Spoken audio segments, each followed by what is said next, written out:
नमस्ते प्यारे विद्यार्थियों, आप सबको किशनलाल मैथ यूट्यूब चैनल में आप सबका हार्दिक स्वागत है। अभिनंदन। मैं लेकर आया हूँ आपके लिए सामान्य गणित, जो बहुत ही आसान तरीके से। तो अपन पिछले वीडियो के अंदर भिन्नों के जोड़ के बारे में पढ़ रहे थे और भिन्नों के जोड़ के मैंने मुख्य बिंदु आपको बताए। आज अपन उन बिंदुओं के आधार पर भिन्नों के जोड़ के जो उदाहरण हल करेंगे। तो आज का अपना हेडिंग रहेगा भिन्नों की जोड़। आज की जो हेडिंग रहेगी भिन्नों की जोड़। अब देखो, इनके अपन उदाहरण हल करेंगे। पहले तो सबसे पहले अपन कुछ कल मैंने आपको मुख्य बिंदु लिखाए थे, उन मुख्य बिंदुओं के आधार पर अपन उदाहरणों को हल करेंगे और उसके बाद में अभाज्य गुणनखंड विधि से अपन लसप ज्ञात करके किस प्रकार जोड़े की जाती है, उन सब के बारे में भी अपन चर्चा बाद में करेंगे। सबसे पहली जो टाइप है, फर्स्ट ट्रिक के आधार पर अपन अगर कार्य करेंगे तो उदाहरण नंबर अगर 1 की बात की जाए, उदाहरण नंबर 1, और मैंने ये भी बताया था कि भिन्न को कैसे लिखा जाता है। तो भिन्न को लिखा जाता है अंश बट्टे हर। कैसे लिखा जाता है? अंश बट्टे हर के रूप में भिन्न को लिखा जाता है। तो ऊपर की संख्या को क्या कहा जाता है? अंश कहा जाता है, और नीचे की संख्या को क्या बोला जाता है? हर बोला जाता है। अब देखिए, भिन्नों की जोड़ के अपन पहला उदाहरण लेते हैं फर्स्ट टाइप का। जैसे कि मैंने कल आपको बताया था कि मैं आपके सामने एक उदाहरण दे रहा हूं कि 2/7 प्लस 3/7।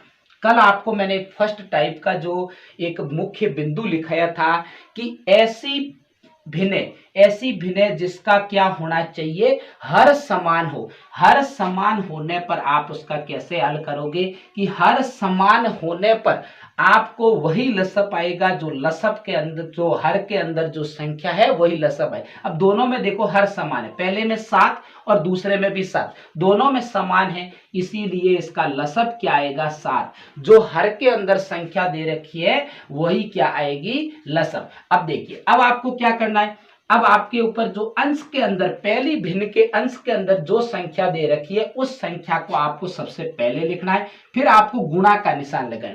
और जो पहली संख्या 2 है, इसके बटे में कौन सा? 7। इस 7 का इस 7 में भाग देना है। 7 में 7 का भाग कितनी बार जाएगा?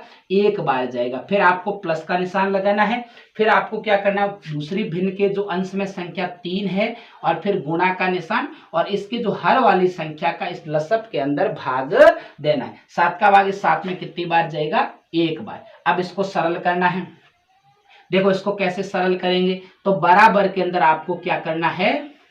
2 का 1 से गुणा करोगे तो कितना आएगा? 2, और प्लस 3 का 1 से गुणा करोगे तो 3, और बटे में 7, और बराबर में अगर बात की जाए तो 2 और 3 कितने होते हैं? 5, और 5/7। समझ में आ रहा है? देखिए, ये 5/7, ये तो हो गया उदाहरण नंबर 1 की 2/7 प्लस 3/7 का अगर योग किया जाए तो कितना आएगा? 5/7। अगर इसी का अपन दूसरा उदाहरण लेते हैं, जैसे कि सेकेंड उदाहरण, दो मैं उदाहरण आपको कराऊंगा, तीनों टाइप के या चारों टाइप के। उदाहरण नंबर 2, जैसे कि आप कोई भी संख्या ले सकते हो। जैसे कि आपके सामने आ जाए 5/16, 5/16 प्लस 7/16। आपके सामने दो उदाहरण आया, 5/16 प्लस 7/16। इसका भी अपन को क्या करना है? लसप हमेशा किसका लिया जाता है? हर का लिया जाता है। तो हर वाली संख्या को देखना है। हर वाली संख्या क्या दोनों समान है? बिल्कुल समान। इसका भी 16 हर के अंदर संख्या है पहली के, और दूसरी भिन्न के भी 16 हर के अंदर संख्या है। तो अपना लसप क्या आएगा? 16। अगर दोनों में समान संख्या दे रखी है तो लसप भी अपना क्या आएगा? समान। अब देखिए, 5 पहली भिन्न का है, अंश के अंदर 5 है, तो इस 5 का अब गुणा का निशान लगाना है। फिर अब इस 16 का भाग 16 में कितनी बार जाएगा? 1 बार, और फिर प्लस वापस 7 गुणा, अब इस 16 का इस 16 में भाग 1 बार जाएगा। अब आपको क्या करना है? बराबर पहले गुणा करना है, न कि योग करना है। योग कभी मत करना, पहले सबसे पहले क्या करना है? गुणा। अब 5 का 1 से गुणा करेंगे तो 5, प्लस 7 का 1 से गुणा करेंगे तो 7, और बटे में 6, और फिर बराबर के अंदर 5 और 7 कितने होते हैं? 12। कितने होते हैं? 12, और 12/7। 16, सॉरी 12 बट्टे कितना है 16। ये अब जो 5/16 प्लस 7/16 का जो योग आएगा वो कितना आएगा 12/16। कितना आएगा 12/16। अब अपन सेकंड टाइप का कर दें। मैंने एक आपको पिछले कल वाले वीडियो के अंदर मैंने एक सेकंड टाइप का जो बिंदु बताया था वो किस प्रकार बताया। अब देखो सेकंड टाइप का मैं बिंदु की अगर बात की जाए तो वो है कि आपके सामने अगर कोई उदाहरण आ जाए, जैसे कि अपन उदाहरण नंबर, इसके भी मैं 2 उदाहरण करवाऊंगा आपको। उदाहरण नंबर 1 की बात की जाए, जैसे कि आपके सामने आ गया 3/5 प्लस 2/7। अब आपके सामने एक उदाहरण आया है 3/5 प्लस 2/7। ऐसी स्थिति में आप क्या करोगे।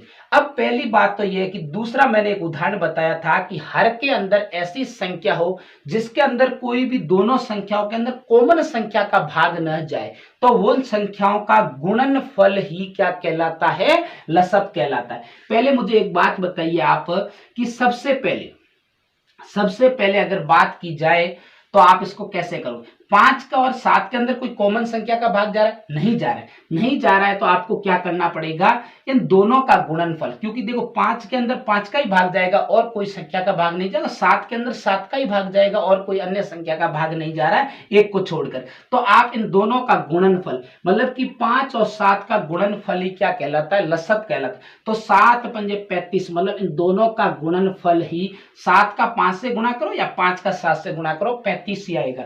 अब वापस वही प्रक्रिया अपनानी, पहले वाली भिन्न कितनी है 3, फिर गुणा में। अब 5 का आपको पहाड़ा बोलना है, 35 आते ही बंद कर देना है। तो कितनी बार जाएगा 7 पंजे 35, मतलब 7 बार इसमें, और उसके बाद में किसका निशान लगाना है, प्लस का, और उसके बाद में वापस 2 और 2 के गुणा के वापस इस 7 का भाग 35 में कितनी बार जाएगा, 5 बार। 7 पंजे 35 मतलब कि 5 बार। अब वापस वही प्रक्रिया आपको करनी है।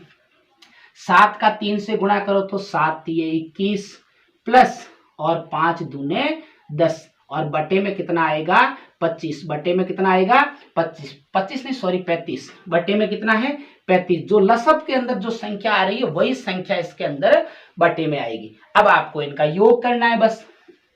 21 और 10 कितने होते हैं 31, 31 बटे 35। तो जो आपके सामने जो संख्या आई है 3/5 प्लस 2/7 का जो योग होगा वो होगा 31/35। अब मैं इसी का भी टाइप का एक आपको और उदाहरण करवा रहा हूं, जैसे कि उदाहरण नंबर 2। इसकी उदाहरण नंबर 2 की बात करें, जैसे कि आपके सामने आ गया 1/2 प्लस 1/3।